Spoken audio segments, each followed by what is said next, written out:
Thanks for the kind introduction. I am Haitao Li from Office of Pharmaceutical Manufacturing Assessment. In this presentation, my colleague Dr. Goncharov and I will discuss using of alternate tools for inspection during the COVID-19 pandemic. I will first discuss our office's general approach to manufacturing assessment, followed by discussing the implementation of alternate tools to assess facilities during COVID-19. Specifically, I will talk about 704A4 record requests, and in the second part of this presentation, Alex will cover remote interaction evaluation, in short, RIE. Since 704A4 record request has been discussed in the previous SBIA meeting, the focus of today's presentation is more on RIE. FDA RIE guidance is out since last April. Our office has been using this tool to enhance record requests after the guidance is published. Alex will wrap up the talk with a few concluding remarks. Our office takes a holistic manufacturing assessment of our application to ensure quality products are available to the public. As an application is received by our office, we perform risk assessments in the following areas.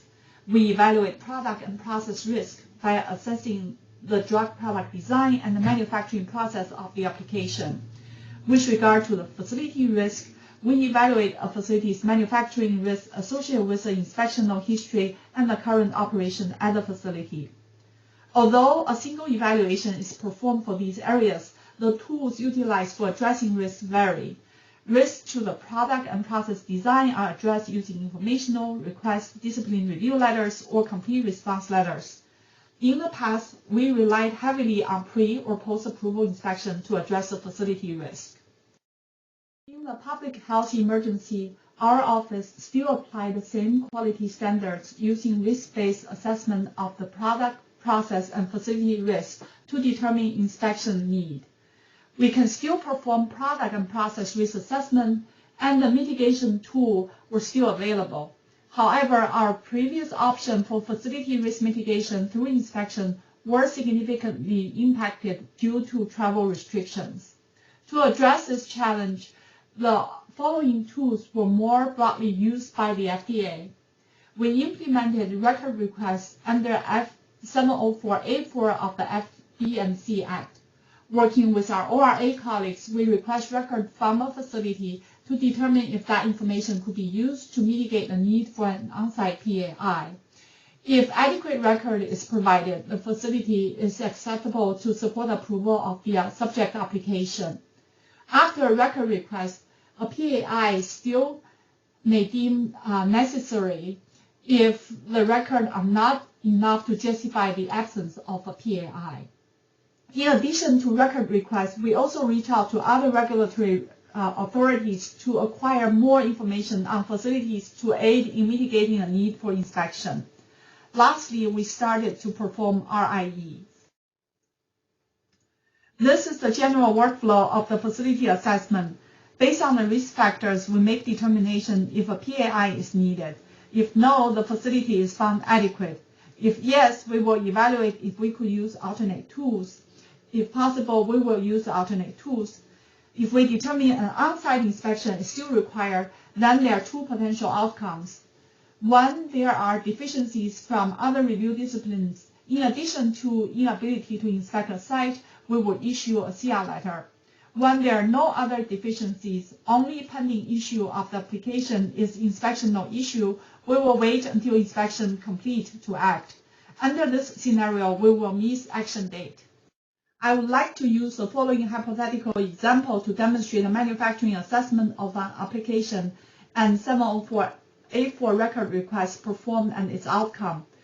The application is an oral solution. Process risks associated with this drug product are the registration batch is out of specification in physical appearance with physical particles, and pH meets the target during the stability study. Multiple changes occurred after the registration batch were manufactured, including introduce a filtration step after compounding and modified buffer concentration. The firm had to manufacture more registration batches. All issues mentioned above indicated poor product and process understanding. This was addressed by information requests during the review cycle. The manufacturing facility for this drug product has perfect inspection history for solid oral dosage forms manufacturing, but does not have prior liquid oral solution compounding experience. So we performed 70484 record requests. During the review, we focused on the firm's quality systems. We assessed the facility's adequacy in investigating deviations and their corrective and preventive actions. We evaluate the facility's readiness for commercial manufacturing by assessing the facility competency in liquid formulation compounding. The PPQ study for the drug product was also evaluated. During the record request, it was concluded that the firm's CAPA process is in place. The process validation batch result confirmed the proposed process and material controls were acceptable. The manufacturing facility is then found adequate to support the application approval. This concluded my part of the presentation. I will now hand it over to Alex. He will discuss RIEs. Thank you, Haitao. In my portion of the talk, I will share FDA's experience with remote interactive evaluations for the purpose of pre-approval inspections. Before I jump into specific examples, I want to make a few points about RIEs in general. There's an FDA guidance specifically on RIEs that came out about a year ago. The title page of it is shown on the slide. It contains a wealth of relevant information, including the points I'm about to make. First of all, what is RIE? The guidance defines it as something other than an inspection and other than a record review. Both of those are covered by the Food, Drug, and Cosmetics Act. So an RIE may include any of the activities that do not fit under the inspection or record review umbrella, such as video and audio streaming, recording, teleconferences, video conferences, interviews, screen sharing, and so on. Since RIEs are not covered by the Act, they are voluntary. The facility may decline a request for an RIE. However, since the RIE would be used for assessment of a pending application, the action on that application may be delayed as a result of the declined request. Other points to note: we will not present credentials and will not issue Form 482 at the beginning of the RIE, and there will be no Form 483 at the conclusion. However, the RIE will be used to assess GMP compliance of the facility, and data collected may be used as a basis for the action on the pending application. Therefore, it is possible that the application may get a complete response letter based on the outcome of the RIE alone. How do we decide if an RIE should be requested? Haitao, in her part of the presentation, described the facility evaluation workflow. The alternate tools, including RIEs, are embedded in that workflow. In general terms, we will propose an RIE if we believe that it can substitute for a pre-approval inspection in addressing the identified facility risks. If it does not seem that it would address those risks, for example, if there are serious issues identified in previous inspections or in application review, and the guidance specifically points to the data integrity issues in this respect, in those cases the RIE would not be an option. And because of this rather complex set of considerations that goes into the decision, the agency will not consider requests from the applicants or facilities to perform the RIEs. The alternate tools, including RIE, are part of our current facility evaluation workflow, and we will consider RIEs for all relevant applications and will request it if we consider it appropriate for each specific case. So if we decide that an RIE should be requested, how things would unfold? Well, to begin with, we'll send out a request by email or phone call. If the request is accepted, we'll set up a meeting, or it could be a series of meetings, to go over the logistics: when, what, and how. The guidance actually has a good list of things to discuss at this point, and I will not go into the details for the sake of time. In preparation for the evaluation, we may request some additional documents, for example, production schedules. On the facility side, this could be a good time to check to make sure the technology is in good shape for the virtual tour. Once the RIE day comes, we'll start with an opening meeting, which could be similar in format to the inspection opening meeting. We'll do introductions, discuss plans and schedules, and address issues. The facility tour would probably be the most central part of the RIE. The coverage will depend on the scope and objectives of the RIE and could again be similar in format to the inspection walkthrough. It could be broad or focused depending on the objectives. It may be broken down into several sessions. The tour may be intermixed with video conference sessions where we may discuss issues and concerns, interview subject matter experts, request documents, get updates on the progress, again similar to what you could expect during an on-site inspection. And the RIE would conclude with a closeout meeting where we'll discuss any observations and present a concluding memo. And more on the concluding actions I will have in a later slide. And now, before we jump into specific examples of RIE, let's have a quick quiz. Which of the following statements regarding RIEs are true? A, an automatic complete response will follow if the firm declines RIE request. B, a firm can request an RIE from FDA, but only on the resubmission of application. C, the RIE will sunset with expiration of public health emergency. And D, observations from RIE may lead to withhold of approval for facility. I'll give you a few moments to think over these options. And the correct answer is D. The observations from RIE may lead to withhold of approval for facility. Okay, now let's jump to a couple of specific examples. I have two facilities, both drug product manufacturers, both at foreign locations. And by foreign, I mean relative to the FDA. Facility 1 was a drug product manufacturer for two pending ANDAs, both of which were delayed release tablets. This was a new product profile for the facility, and the manufacturing process for one of the applications included a new unit operation, hot melt extrusion. And those were the factors that prompted the pre-approval inspection indication during the facility review. The second facility was a manufacturer for an aerosol foam combination product, which was a new type of product for the facility as well, and the manufacturing included canister gas filling, which was a new operation for the facility. All three applications were in their second review cycle, and the pre-approval inspection was deferred in the first review cycle due to travel restriction. How did it all go? The teams from the FDA side was led by investigators from the Office of Regulatory Affairs and also included manufacturing process reviewers from the Office of Manufacturing Assessment as subject matter experts. Timing-wise, in the first example, the evaluation was done over 4 3-hour sessions from 5 to roughly 8 o'clock in the morning, U.S. Eastern Time. For the other, there were 3 4-hour sessions late at night from 11 p.m. to 3 a.m.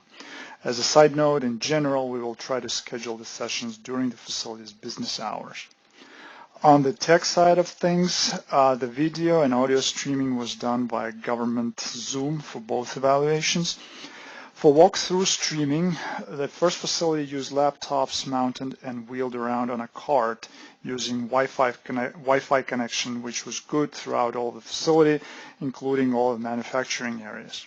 For video, they used USB-connected cameras. For audio, the Bluetooth mics.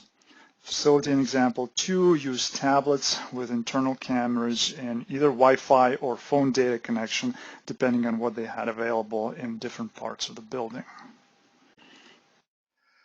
What was covered during the evaluations? For Facility 1, the walkthrough was fairly comprehensive and covered full train of manufacturing operations from the warehouse where the raw materials were dispensed and finishing back at the warehouse where the finished products were brought in.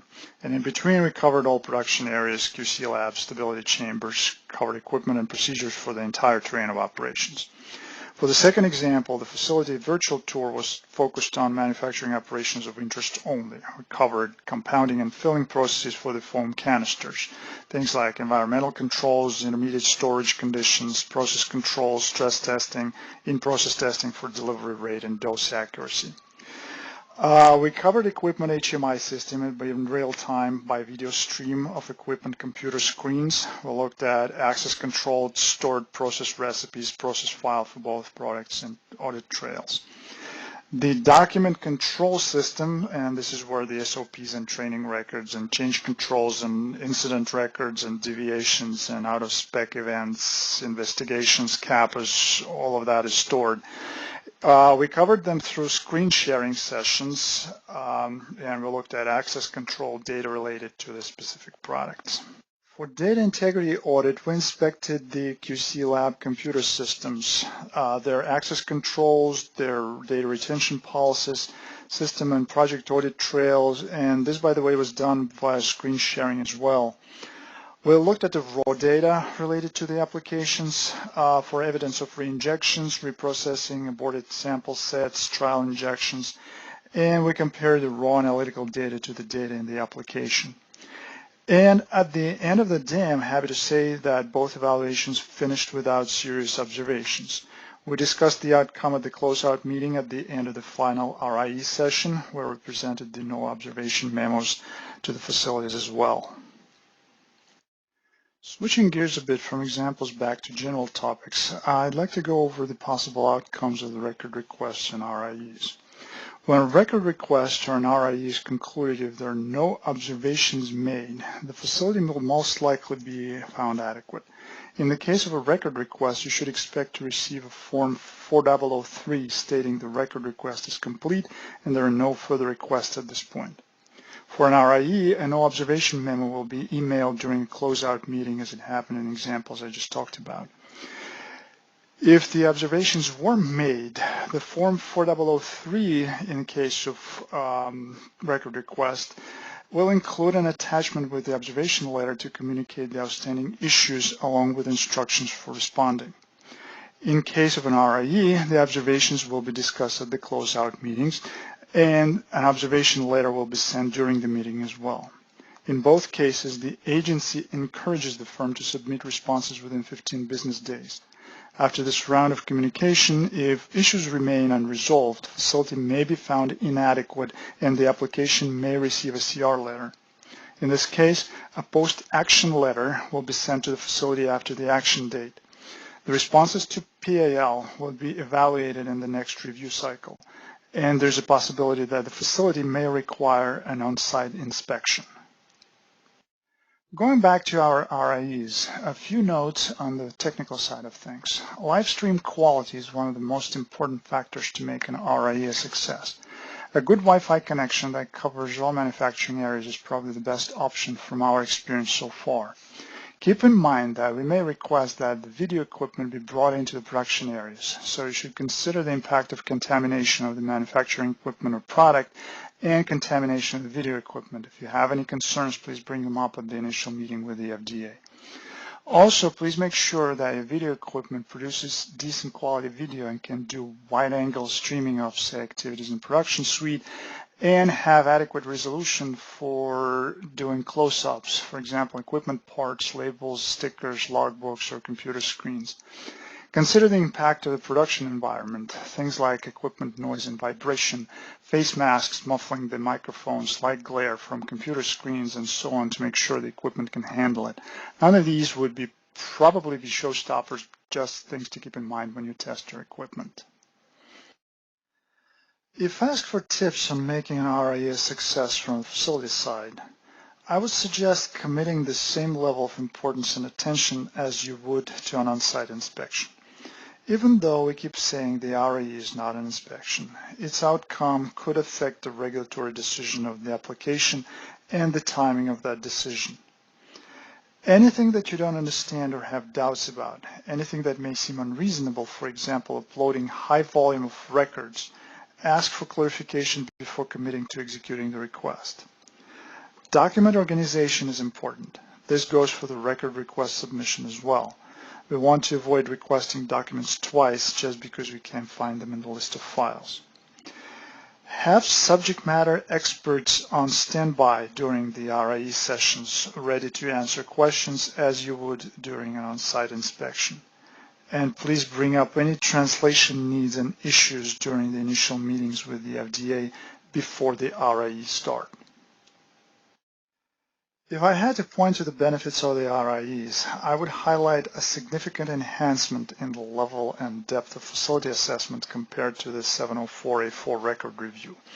In this respect, an RIE brings it closer to an on-site inspection. On the other hand, compared to the inspection, it brings significant flexibility in logistics. There are no travel involved. The timing is flexible. The duration and number of sessions are flexible. Documents could be reviewed offline. Additional people may get involved as subject matter experts, for example, drug product or DMF reviewers, and these could be real benefits. On the other hand, it's not without its limitations. Well, first of all, RIE is not considered an FDA inspection from the regulatory angle. I think I mentioned that a couple of times. And it is reliant on what is being shown through the video camera, which places the limit on the real value of the RIEs compared to the inspection with investigators being on site, as well as the perception of the remote evaluation that many people may have. And I would like to conclude the presentation with these remarks. Even though the on-site inspection remains the gold standard, the alternate tools proved their importance in advancing the agency's mission under the COVID public health emergency conditions. For the post-pandemic world, will they remain in place after the public health emergency expires? Considering their benefits, most likely yes, in some shape and form. The FDA is currently analyzing the experience and lessons learned from using them and will communicate its thinking on the topic in the near future. Stay tuned. With that, I would like to conclude and thank you for your attention. Haitao and I will be back with you for the Q&A panel later this afternoon. Thank you. My name is Alex Veman, and I am currently a Division Director in the Office of Quality Surveillance within OPQ. The title of my talk today is Assessing the Effectiveness of a Pharmaceutical Quality System, given by a perspective of the Office of Quality Surveillance. The outline of my presentation will follow this flow. First, I'm going to go through an introduction into OPQ's Office of Quality Surveillance, what it is that we do, and why we fit the role of performing the PQS assessments within OPQ. I'm going to talk a little bit about, through that role, how we as the Office of Quality Surveillance establish an effective knowledge management system that enables and empowers us to perform more robust and mature pharmaceutical quality system effectiveness assessments. And from there, I'm really going to talk about the overall assessment, right? Starting at the framework and using ICHQ-10 as that framework. Then going into the inputs. What are the inputs? What are the different data sources that we use to execute this assessment? And then breaking it down into the two components. First, the qualitative part of it, and then moving forward into the quantitative part and how we use different machine learning models to do that. And then finally talk about a little bit about the implementation, next steps, and current gaps that we have. So the Office of Quality Surveillance is a sub-office within the Office of Pharmaceutical Quality and directed by Dr. Jennifer McGuire. What it is that we do. We monitor quality and manage information about all CDER regulated sites and products. And that's how and why effective knowledge management is so important, because of the amount of different information and data that come into our office that we need to utilize to inform decisions and inform different resource allocation strategies, etc. And we use all of these data and intelligence, as well as different analytical strategies, to make data-driven decisions that, in the end, ultimately reduce risk to patients. They range from prioritizing sites for GMP inspections through our site selection model. We execute surveillance sampling and testing programs from a drug quality perspective. We engage with sites when needed. We annually publish the report on the state of pharmaceutical quality, as well as executing pharmaceutical quality system assessments. We use these data and we use all of the analytical capabilities available to us to try our best to proactively identify potential quality signals and trends before the serious quality problems occur. And then we continuously improve surveillance strategies by applying new methods or techniques. And this is very important, and this gets into the crux of this presentation, is about the qualitative and quantitative part of our assessment, is that these are new assessments that are being performed. So we had to try to get innovative and address some of the gaps that I'll get through later in the slides. So why is knowledge management so important? So knowledge management, as defined in ICHQ-10, is a systematic approach to acquiring, analyzing, storing, and disseminating information related to products, manufacturing processes, and components.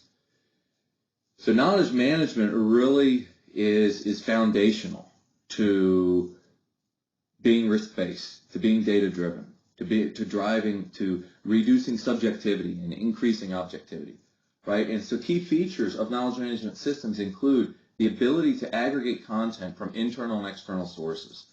So this is very important, especially in relationship to pharmaceutical quality system assessments, because there is a lot of information and intelligence available to the agency to perform these assessments. And there's also a lot of gaps that exist. So how can we capture and utilize both internal and external sources to drive these decisions?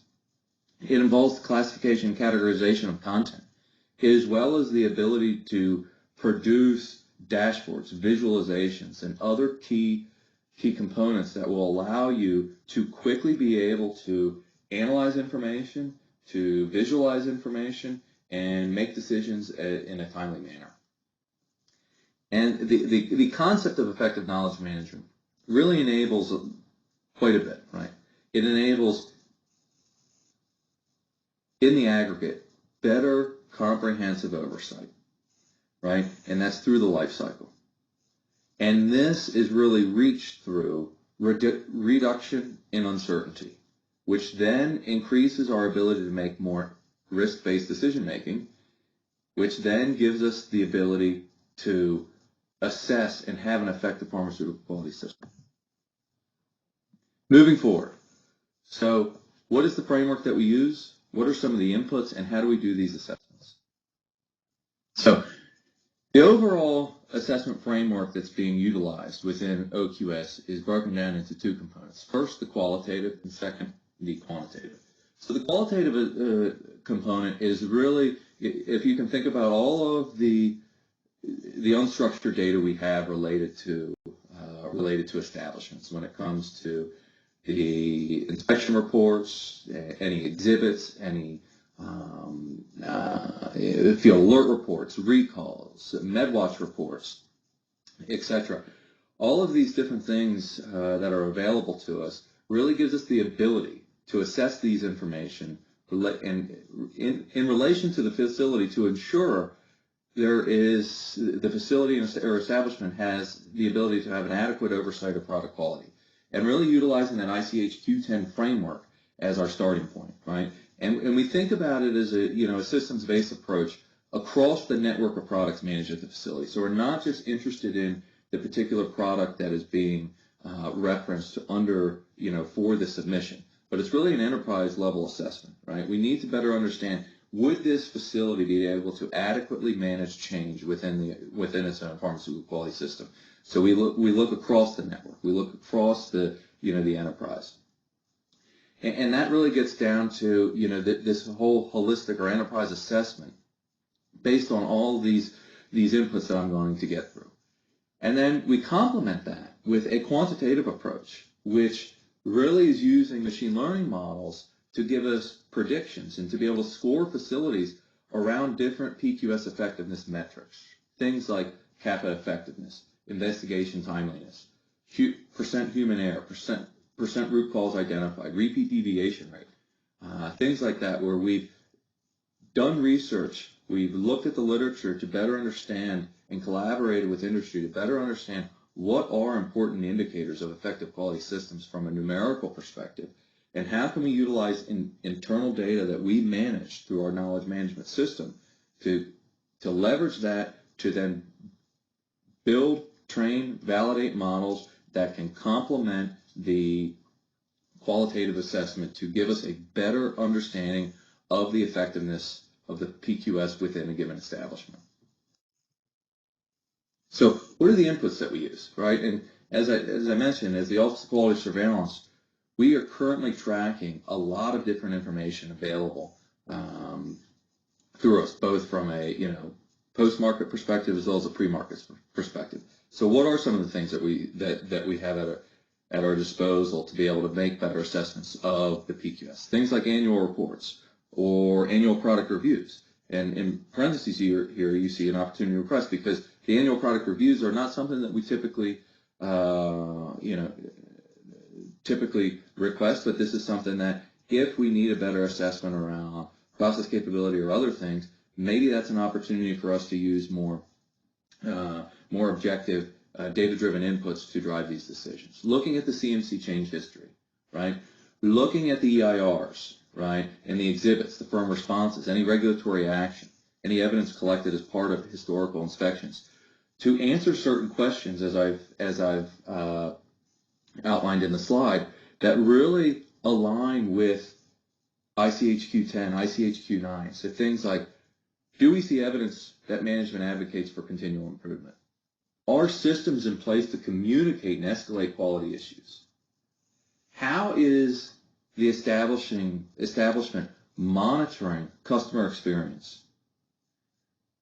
Does management routinely review conclusions of periodic assessments and then drive continual improvement initiatives? So is management continually using the data available to them through all these periodic assessments, whether at least annually, whatever it may be, and using those data to identify continual improvement initiatives and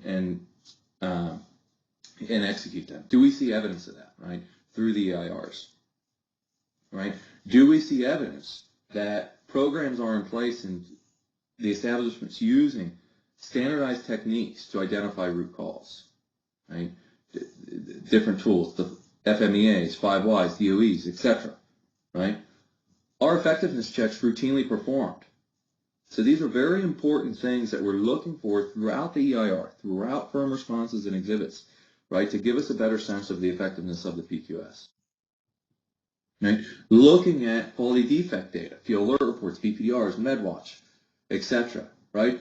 Using things like time series methods and approaches, using statistical process control to better understand, are we seeing any trends here, right? Do we see any clusters of events? What are they? What are the common problems that the firm is having, right? Do we see any patterns with root cause or CAPA outcomes?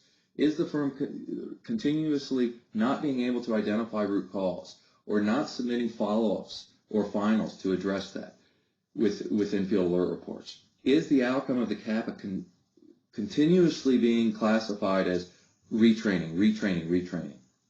Looking at investigation times and time between events, right? And using statistical process control and some of these other objective techniques to estimate and identify, are we seeing significant variability, right? Are we seeing routine submission of follow-up and final field alert reports?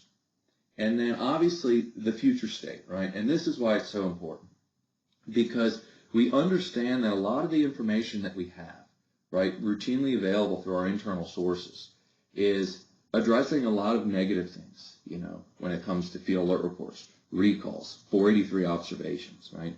And we know there is a blind spot and a gap to when facilities or establishments are doing things well, when they're going above the bar, right? And that's kind of how this future state, right? We're trying to address that through these other business models, like quality metrics, to be able to give us an objective insight into manufacturing performance, and as well as the effectiveness of the quality system and laboratory performance and supply reliability, and using objective KPIs to do that, right? Quality management maturity, right? That more, leveraging metrics as well as characteristics of a quality management system that we know, right, based upon objective science and research that drive better performance, that improve supply reliability, right? using inspection protocols under the new inspection protocol project to address things around characteristics of mature quality systems, right? And then all of these things, right, in aggregate, right, inform the flexibility given for established conditions. So looking at our qualitative assessment, and what are the different types of elements that we're looking to assess, right? Looking at management commitment, quality policy, CAP assistance, change management, continuous improvement. Everything that really is in the ICHQ-10 framework, we're trying to subset those into different sections and make sure that we're looking for evidence, but within our internal sources of, do we see evidence that the establishment has robust systems in place, has a robust CAPA program, right? Has an effective change management system, has a effective management review process, right? Uses sound statistical methods when evaluating process performance and product quality monitoring. Things like this. These are very important to us, and these are the things that we're trying to address through our qualitative assessment. Now I'd like to walk you through a few examples of how we've done this using, for example, some establishment inspection reports, right? So under CAPA systems, right? So an example of what we've established in the past for this example is that we recognize from previous EIRs that the investigator was documenting recurrent observations associated with inadequate CAPA procedures and inadequate CAPAs implemented in response to investigations, right? And I don't need to go into all the text, but you can see here how this is some objective information, narratives that we're taking from previous inspection reports for this given example around how we kind of estimate the performance of the CAPA system. Quality policy. Why I have this highlighted in yellow is that there's a lot of times when this element could not be assessed, right? The information is not available in the documentation that's in all the inputs that I went through earlier, right? We're going to run into this situation, right? Where not everything within the ICHQ-10 framework are we going to be able to assess given the available information, previous inspection history, field work reports, MedWatch, recalls, et cetera, right? And that's why this future state is so important in addressing the gaps that I'm going to get to in subsequent slides will be critical, right? Investigations and root cause procedures. We, from this particular example, right, from 2017 inspection, right, where the investigator documented instances of deficient procedures describing the handling of complaints, right, and the need for an investigation. Moving forward into process performance and product quality monitoring system, this example provides evidence that the firm's management uses data obtained from internal audits, complaints, investigations, etc., to implement quality improvements, right? So we saw evidence of that through multiple EIRs, right? But it still gets us to the point of understanding that there is a gap, right? And the ICHQ-10 framework, right? We're not going to 100% of the time be able to use the existing data that we have to assess against that framework because we understand these gaps exist, right? And that's why the future state is so important to be able to provide these flexibilities because we'll have better insights and transparency into when people are doing things well, right? And so to help fill that gap, what we've done is we said, hey, can we use objective techniques, right, to score facilities around certain PQS effectiveness metrics, utilizing some internal data that we have. So the first thing that we did was did a little bit of research around, okay, well, how, within industry, what are some important PQS effectiveness metrics that companies are utilizing and tracking? So things like investigation timeliness, right?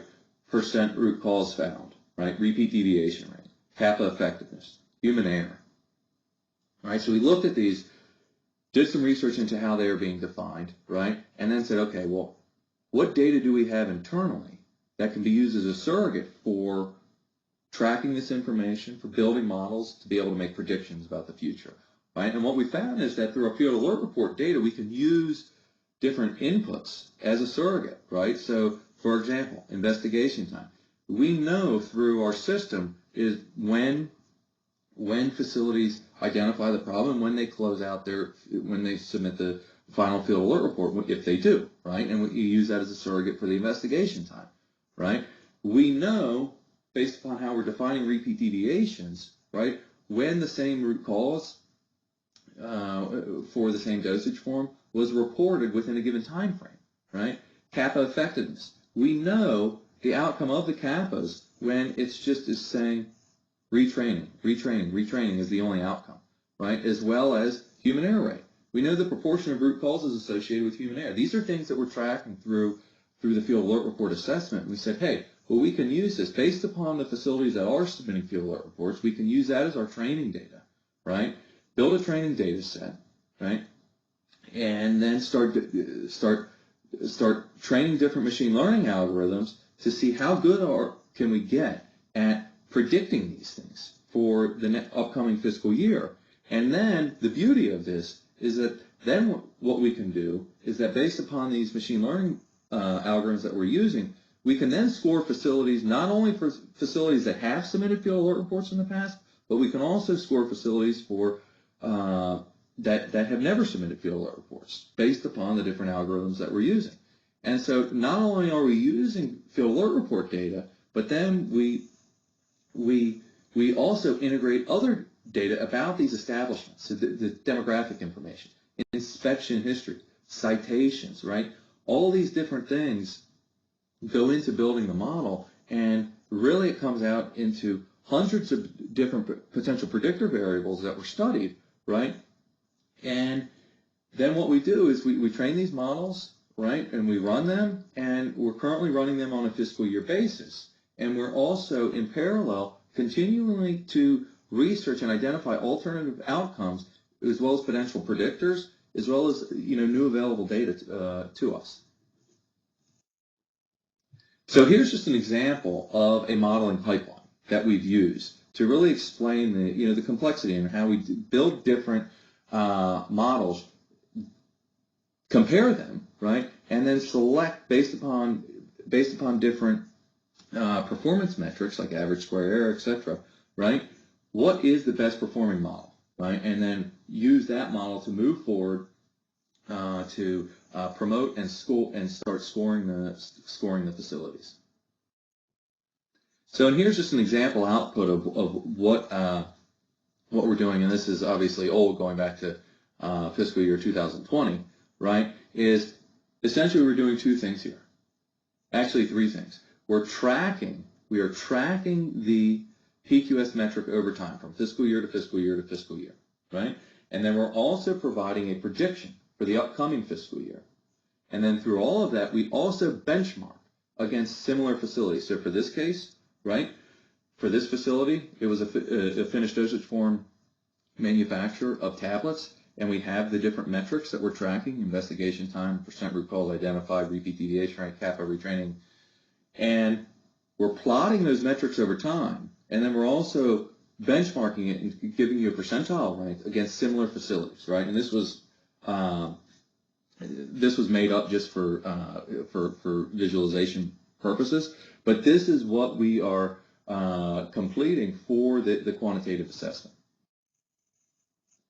So moving forward, next steps in implementation.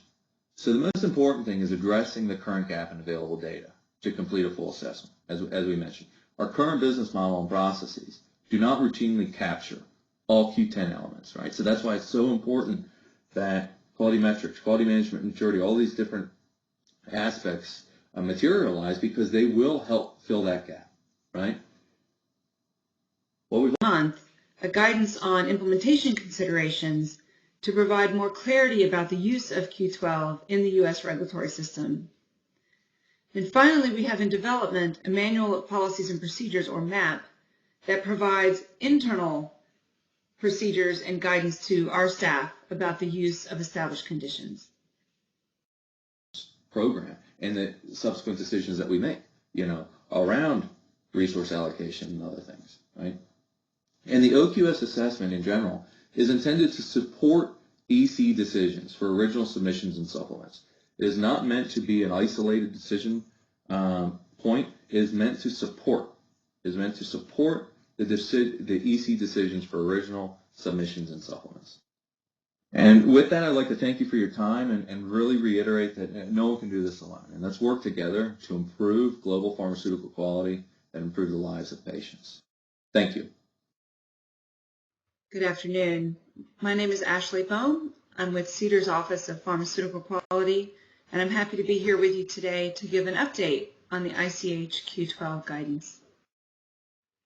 At the end of today's presentation, you should be able to identify the tools described in ICH Q12, understand how to identify established conditions and reporting categories, understand the role of the pharmaceutical quality system and the use of established conditions, and know where to go for more information.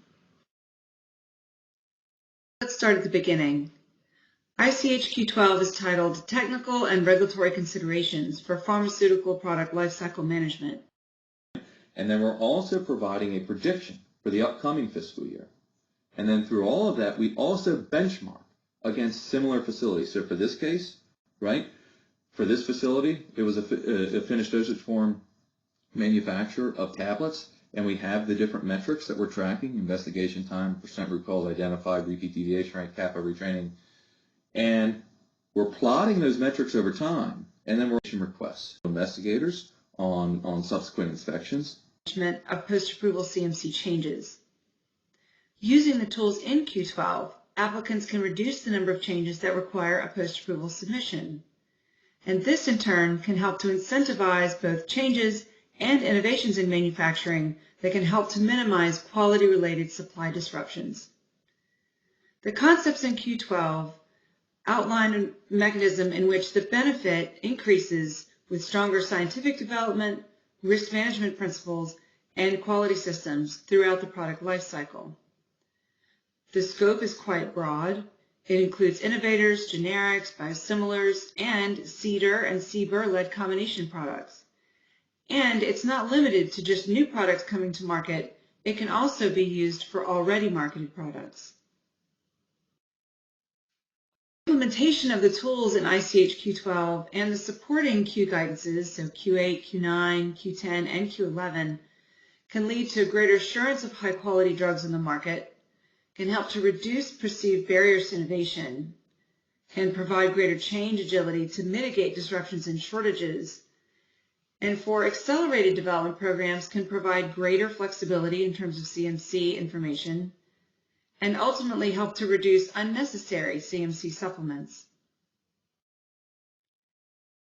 In terms of implementation, the ICH guideline was adopted in November of 2019, and global regulators have been in varying stages of implementation since that time. FDA formally adopted the guideline in May of 2021 with the publication of a final FDA guidance. That guidance replaced our 2015 draft guidance titled Established Conditions. We also published in the same month a guidance on implementation considerations to provide more clarity about the use of Q12 in the U.S. regulatory system. And finally, we have in development a Manual of Policies and Procedures, or MAP, that provides internal procedures and guidance to our staff about the use of established conditions.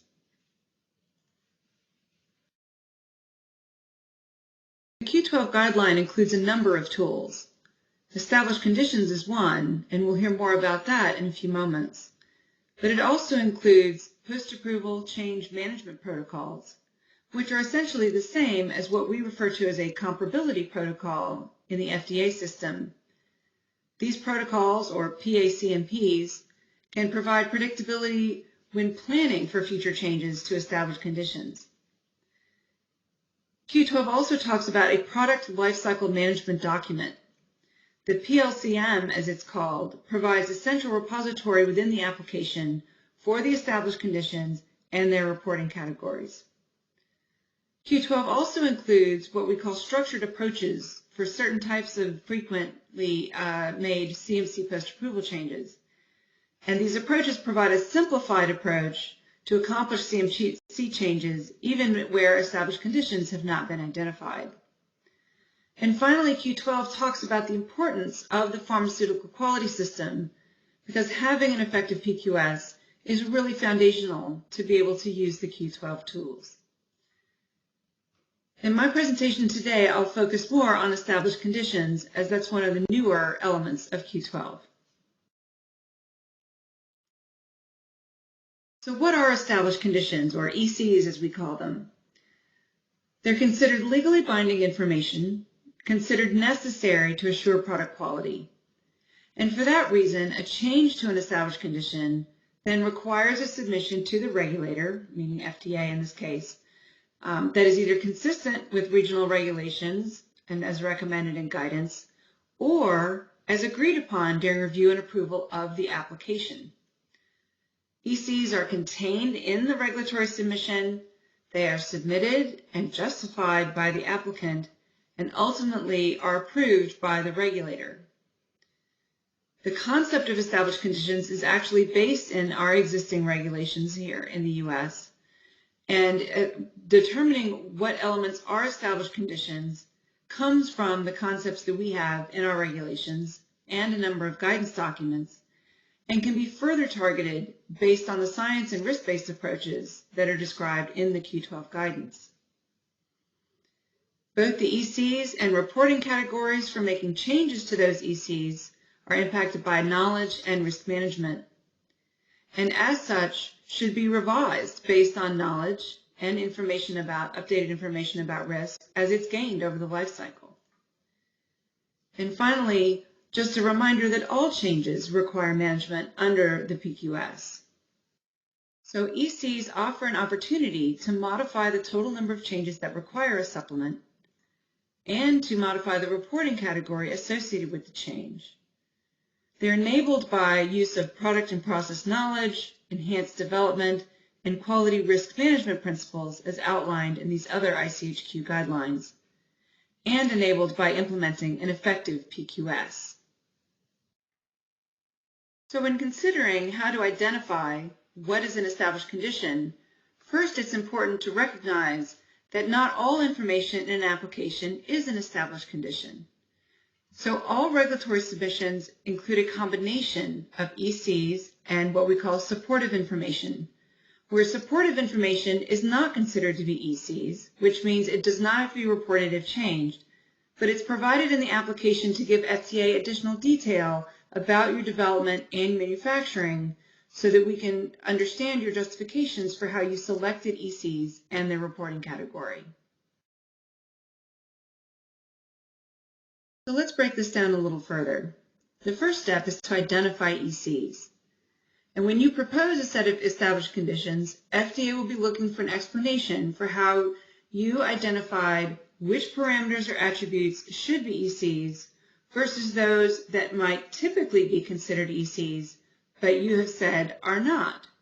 So for example, if you have a unit operation with 5 parameters that could be controlled, and you've only proposed 3 to the established conditions, help us understand why you determined the other 2 were not. And what we'll be looking for is a scientific justification that includes an initial risk assessment process to help identify those parameters or attributes that could be ECs, the criticality assessment conducted to understand the level of impact each parameter might have on product quality, and then the supporting information used for those assessments. That supporting information can come from empirical investigations, so design of experiments. It can come from fundamental scientific knowledge. It can come from knowledge from your experience with other similar products, or for an already marketed product, it might come from your commercial experience. Step 2 is then to propose reporting categories for those ECs. And so a reporting category in our system would be a PAS, a CVE 30, a CVE 0, or annual report.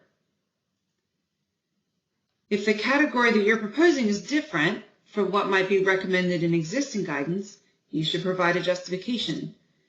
That justification can be part of, or it can be separate but complementary to, the justification that you provide to identify your ECs in the first place. The reporting category should, however, be the result of a comprehensive risk assessment where you evaluate the potential impact on quality of changing that element. Alternatively, you can identify ECs, but then propose to use the reporting categories already established through existing guidance documents. Let's talk a little bit more about criticality and risk assessment. So in defining established conditions, which for example might be your critical process parameters or critical material attributes, we're looking for your initial impact assessment of the material and process inputs, identifying those potential critical process parameters, understanding that you may not always know whether a parameter is in fact a CPP, then evaluating the potential impact of those process parameters on quality, and then providing a final risk assessment of the impact to quality when those critical process parameters or material attributes are changed in the context of your overall control strategy. So I've excerpted this document from the ICH Q12 guideline. And if we start at the top, the first question to ask yourself when thinking about manufacturing process parameters is whether that parameter needs to be controlled in order to ensure product quality. It might already have been identified as a critical process parameter, or it might be a process parameter where the impact on quality can't be reasonably excluded. And in that case, you would answer yes to that first question. So for a CPP or a process parameter where the impact on quality cannot be excluded based on the information available at the time, then you would follow the left arrow down to determine that it is an established condition. So this first part of the chart is really about determining whether the parameter is an established condition. If it's not an established condition, you follow the arrow down. It's not an established condition, and therefore changes do not have to be reported to the regulator. Again, those changes do have to be managed through the PQS, but they don't have to be reported to FDA. If you follow the left-hand side, because you have identified established conditions, then you ask the question, well, what is the appropriate reporting category? And to determine this, we're looking back to that criticality assessment and the overall context of the control strategy to understand, well, what is the potential risk to quality if the parameter is changed? If the risk is moderate or low, you're falling into a notification bucket. And that notification bucket can include CVE 30, CVE 0, annual report. If the potential risk to quality if the parameters change remains high, it's appropriate for a prior approval supplement. So talking a little bit more about the role of the PQS. So we've talked about the scientific justification, the risk assessment, the criticality assessment, but the confidence for a regulator in your proposed established conditions is also very much supported by an effective PQS. So we're looking to see that there's both a feasible and robust control strategy, that there will be competent quality oversight during commercial production, that the system is considering all relevant data, and that's not just the data available at the beginning of the process and during development, but also data that is developed over the commercialization of the product. And of course, effective change management, because those parameters or attributes that are determined not to be established conditions will be managed in the change management system within the PQS. It's important to understand that there's an expectation in the Q12 guideline that there's a periodic reassessment of criticality and risk to ensure that over time, those initial decisions about which elements are ECs and the risk to quality if changed, meaning their reporting categories, that they remain relevant as additional knowledge is gained. I will say that although the PQS is a very important piece and is foundational to the use of Q12 tools, an inspection is not necessary to support the use of established conditions or modified reporting categories. Now I'd I'd like to take a few moments to address some questions and some misperceptions that we've heard for folks considering the use of established conditions. So one is that applicants that are submitting an ANDA shouldn't pursue ECs because they don't necessarily do pharmaceutical development like innovator products. But actually, generic drug manufacturers may have a whole wealth of information at hand about the product and the process that could support ECs. That might come from commercial experience. So if you have a generic product that's already been approved and has been marketed, you may have gained experience from your commercial manufacturing. You may have platform experience. You've made other extended release tablets that have similar formulations and use similar manufacturing unit operations. That data and information may very well be relevant to a new product. You just need to help us understand that connection. And there also may be information that you have available from comparative assessments conducted against the reference listed drug or the RLD, in addition to what might be considered more traditional pharmaceutical development studies. We've also heard concerns from ANDA applicants about not being able to propose ECs because of the time constraints that might be placed on development due to exclusivity or patent considerations. So just a reminder that use of Q12 tools such as established conditions is voluntary, and that applicants can consider proposing established conditions after initial approval in a prior approval supplement if your initial development timelines in submitting your original ANDA don't make that feasible. Also, established conditions don't have to be submitted for the entire application. You can focus your efforts in your proposed ECs on one or more subsections of the CMC portion of the application. We also get questions about whether ECs can be proposed for drug substance related information when a drug substance is being incorporated by reference to a Type 2 drug master file. ECs can be proposed for a drug substance located in a DMF, but they need to be proposed within the ANDA application itself. And the reason is because, as I mentioned earlier, ECs are approved with the application. And FDA approves applications, we don't approve DMFs. In such cases, DMF holders will need to share sufficient information with the ANDA applicant so that at least the ECs and their reporting categories can be specified and approved in the ANDA.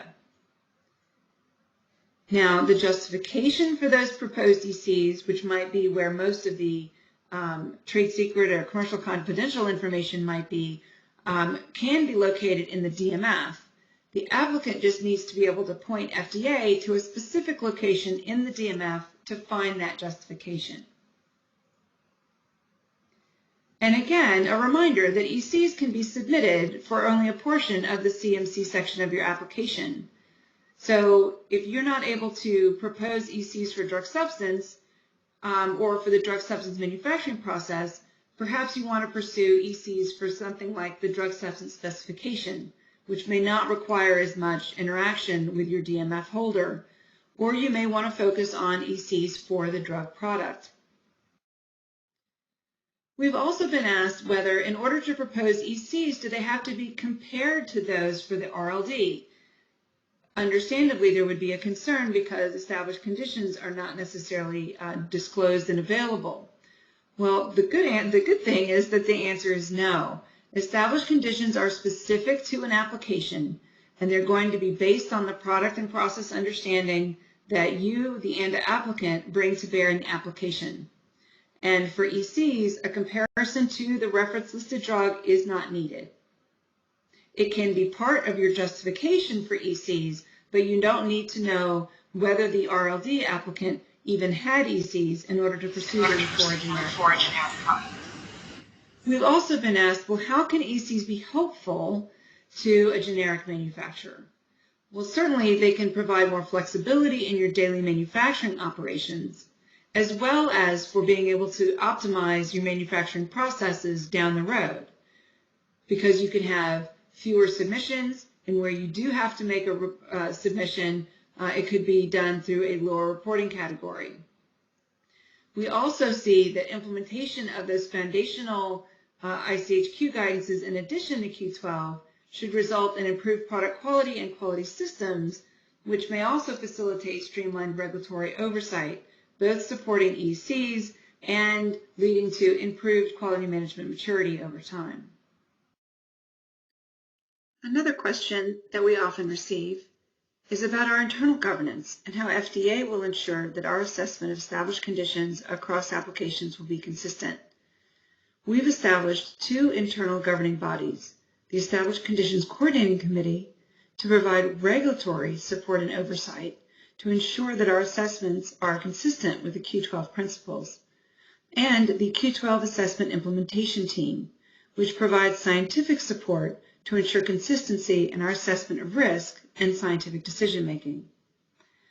For now, each application or supplement that proposes ECs is assigned a member of both the ECCC and one or more members of the Q12 AIT. Over time, as our assessment teams gain more experience, we expect to phase out the involvement of these two groups, but we will also incorporate what our learnings from these two groups are in our training. So I'd like to just share, as we wrap up, a few reflections from FDA's initial experience with established conditions. We have received both original applications and supplements that propose established conditions. And I want to remind you all that the implementation guidance I mentioned earlier provides very important advice. So be sure to flag your submission as proposing ECs, both in the cover letter and in 3.2R. Please specify the facilities where established conditions will be implemented, and denote the submission types using FDA terminology. So you'll note in the diagram I presented, it included the term notification. We need to know if you're proposing notification low, do you mean CDE 0 or do you mean annual report? And certainly take advantage of pre-ANDA meetings where those are available to you to request feedback on your planned approach to established conditions. FDA's assessment of ECs is going to focus on two pieces. One, that scientific justification for the proposed ECs and reporting categories. And just a note that your justifications should focus on explaining what you've done. We're not asking that you change the way you do it. And again, those justifications should be current and accessible, and you should clearly point the reviewer to where they are located. We'll also be looking at available information about that pharmaceutical quality system at the facilities where the ECs will be implemented. And this is why we ask in the implementation guidance that you identify which facilities will be implementing the certain sets of ECs that you're proposing. And by available information, that includes things like inspection history. It could include assessments we've made using alternate tools such as records requests or remote interactive evaluations, and will include quality management maturity once that program is in place. The depth of our PQS assessment will generally be commensurate with the level of flexibility that's being proposed. So just a few words about the global status of ICHQ-12, recognizing that applicants may be pursuing marketing approval around the world. The IWG, or Implementation Working Group, has been developing training materials for both assessors and inspectors in cooperation with PICS, and some initial materials are already posted at the ICH website. We'll be posting additional case studies, which will include examples of established conditions for APIs, for vaccines, for analytical methods, and even for the device constituent part of a drug-device combination product. There'll also be an example of a PLCM document and how the PQS influences the use of Q12 tools. So now on to our challenge question. Which of the following best describes established conditions? A, it can reduce the number of CMC changes that require a post-approval submission. B, should be identified for every part of ECTD Module 3. C, should be the same for every product. Or D, if proposed, will mean an inspection is needed. I hope you all correctly identified A. Established conditions can reduce the number of CMC changes that require a post-approval submission. Now to our second challenge question. Which of the following statements is not true? A. Established conditions can be proposed in either an original ANDA or in a PAS. B. Proposed established conditions should be supported by a scientific justification. C. The use of established conditions is required. Or D. The applicant should provide a justification for proposed reporting categories that differ from existing guidance. Do you know? Yes. C. The use of established conditions is required is not true. The use of established conditions is voluntary. I've listed a number of resources here, including the ICH Q12 guideline and its annexes that includes additional case studies, as well as the FDA draft implementation guidance and a link to where you can find the ICH training materials. So in summary, Q12 tools such as established conditions offer opportunities for generic applicants to reduce the number of supplements needed for post-approval CMC changes. They can be submitted in an original ANDA or in a PAS. Remember that effective PQS is foundational for use of Q12 tools. And please read the final ICH Q12 guidance and its annexes, as well as the implementation guidance on the prior slide. Thank you so much for your attention, and I look forward to the Q&A session. Thank you.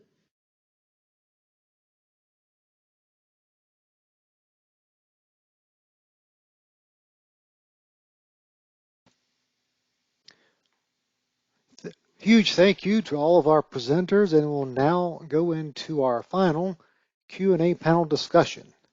As a reminder, if you haven't had a chance to enter your questions into the Q&A chat pod, please do so now. We'll answer as many questions as time allows.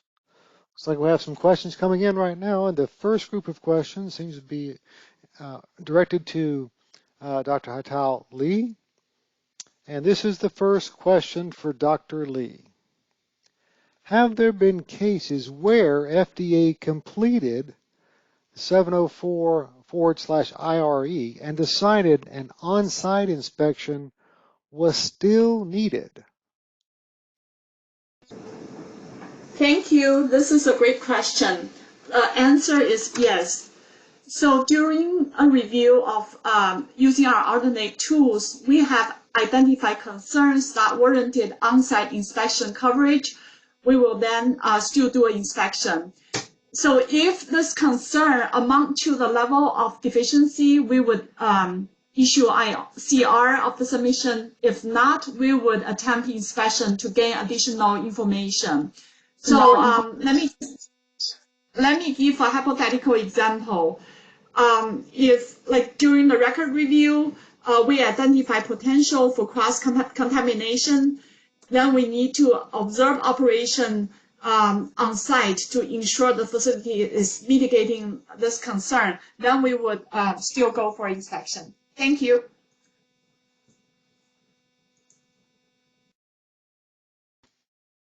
Thank you for responding to that question. We do have another question for Dr. Li, and here's the question. What are some of the biggest hurdles the agency is facing when implementing RIE?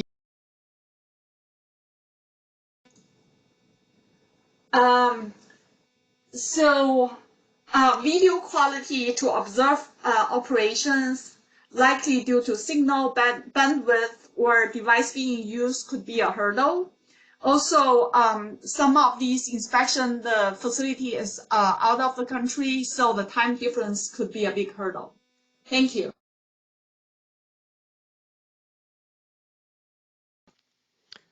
Thank you for responding to that question. We're moving on to our next panelist, and we do have a group of questions that are directed to Alexander Goncharov.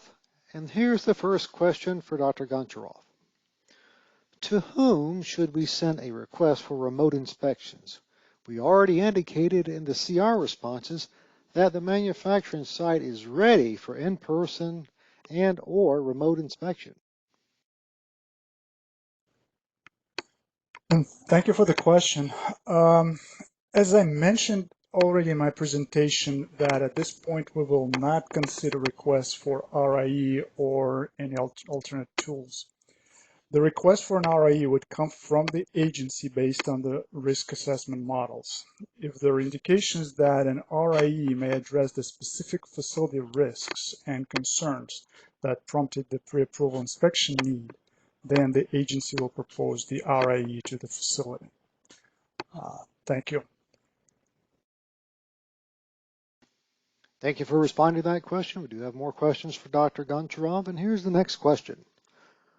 When using RIE evaluation of foreign facilities, how can the agency be certain that the sponsor did not prepare for the inspection, since there is no element of surprise? In this respect, the RIEs will not be much different from the on-site inspections. Most of the inspections of the foreign facilities at this point are pre-announced, so it will be the same for the RIEs. Hope this answered the question. Thank you.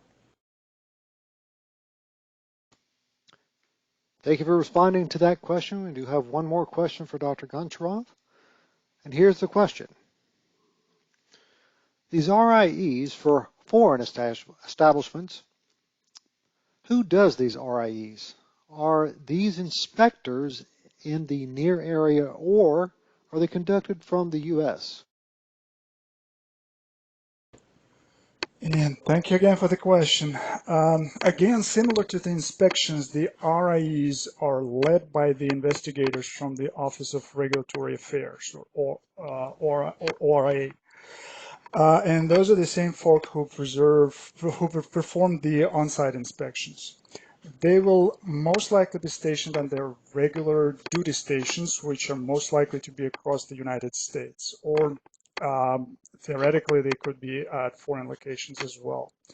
For pre-approval inspections, the ORA investigators may be joined by the manufacturing process and facility assessors who do the application reviews as subject matter experts, or they could be joined by assessors from other disciplines, for example, drug product assessors or DMF reviewers. And that would depend on the needs for or concerns for the specific applications. And those folks will generally be stationed in the US. Thank you. Thank you for responding to that question. We just got one more question for Dr. Goncharov, and here's the question. What happens if my company decides not to accept an invitation to conduct an RIE? Have companies refused?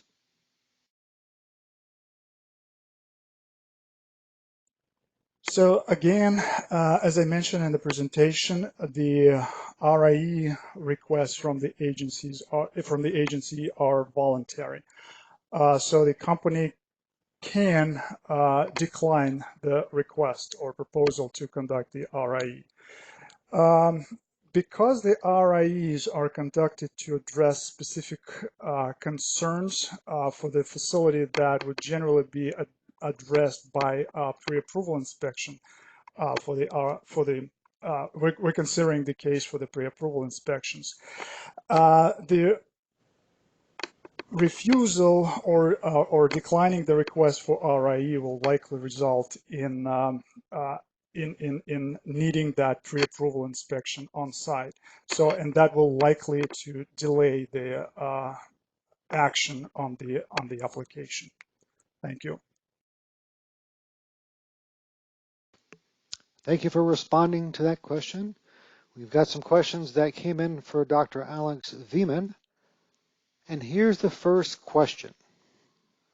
How does implementation of ICH-Q12 tie into other OPQ initiatives like quality management maturity and quality metrics? Thank you for the question, and it's a great question. So how it ties into it, and I think Ashley alluded to this a bit earlier, is that quality management maturity and quality metrics will provide us insight into performance and characteristics of when the pharmaceutical quality system is affected, which then informs decisions around established conditions when it comes to is the PQS effective internally. right? So I think these two initiatives are very critical in providing the insight and transparency into the above the bar behaviors and attributes of when we know the quality system is effective, and from a metrics perspective, manufacturing performance when we know the process is capable and repeatedly producing a quality product. Thank you.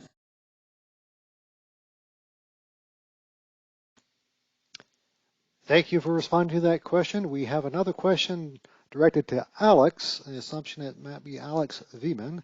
And here's the question. Does the FDA plan the QMM program to be voluntary? Great question. And in short, the intent is for QMM to be a voluntary program. And I would encourage, there's a public workshop next month in May where the FDA and the QMM work group will report out about findings from our two pilots that were conducted through 2021 and early 2022, and next steps and strategy about where we envision the QMM program to be, as well as different stakeholder feedback will also be presented regarding the QMM program. So I encourage those to attend the QMM public workshop next month to learn more. Thank you for responding to that question. We have one more question for Dr. Vieman, and here's the question. How does FDA identify the metrics to track, trend, and predict? Great question. So we really leverage existing literature as well as our engagements with industry through programs like quality metrics to better understand, critical indicators and metrics that are used as a surrogate to measure the effectiveness of the PQS. And then we cross-reference that with data available to us internally to see which metrics we would be able to track, trend, and build models off of, cross-referencing and internally to ensure we have the appropriate data.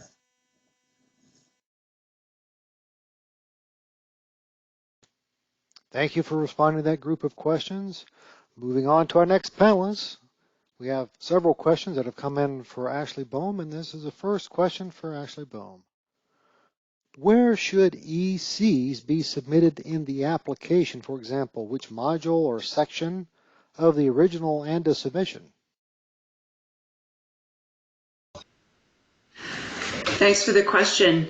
So yes, we recommend that established conditions be submitted within the product lifecycle management document, the PLCM, and that be located in section 3.2R of the ECTD. You should both flag that 3.2R includes your PLCM with proposed established conditions, and make a note in your cover letter, please, so we make sure that we see that those are present. Thank you.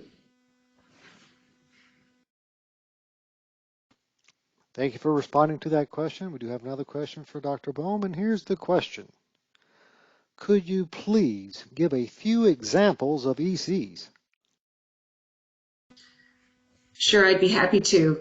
For example, finished product specifications tend to be ECs. Also, the locations of your manufacturing facilities that are making your drug substance and your drug product would typically be established conditions. It gets more challenging to give examples when you get to manufacturing process parameters, but generally speaking, your critical process parameters will be ECs. And as I noted in my presentation, there may be other parameters that, given what you know now, can't be ruled out, and so those are included as ECs. Over time, as you may gain additional experience or do additional studies, you may be able to then update your ECs to demonstrate to us that those do not need to be ECs, and so you could remove them. I'd refer folks to the ICH Q12 guideline. The main guideline does have an appendix that has the ECTD sections listed, and it outlines where typical ECs may be found in each one of those sections of the ECTD.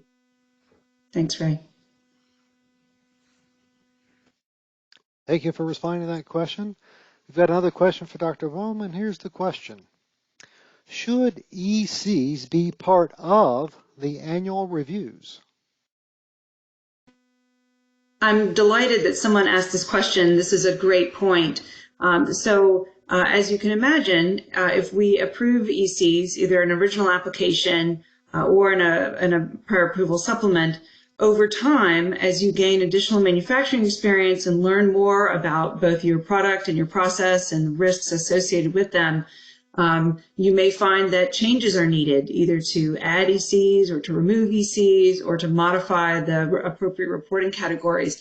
And so that what we call the at least annual product review that is required by GMP is an absolutely appropriate place to be looking at the information that's been gained and whether that should change what's going on with your ECs.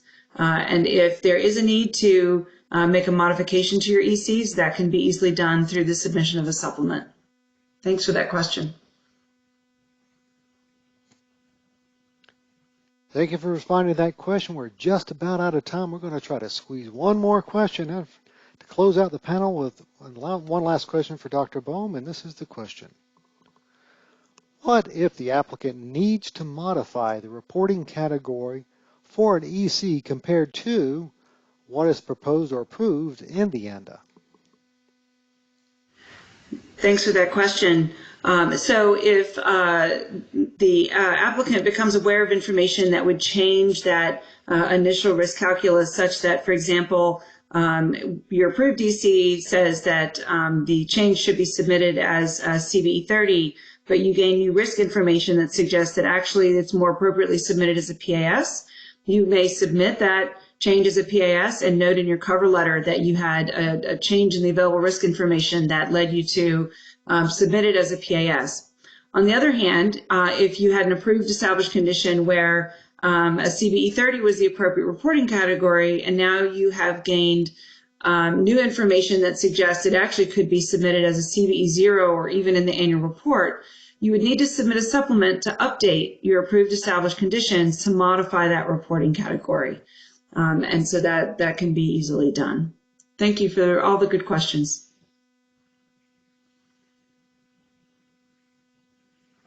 Well, we want to thank our panelists for the great presentations and answering numerous questions that came in. We do have a few closing reminders that we want to mention.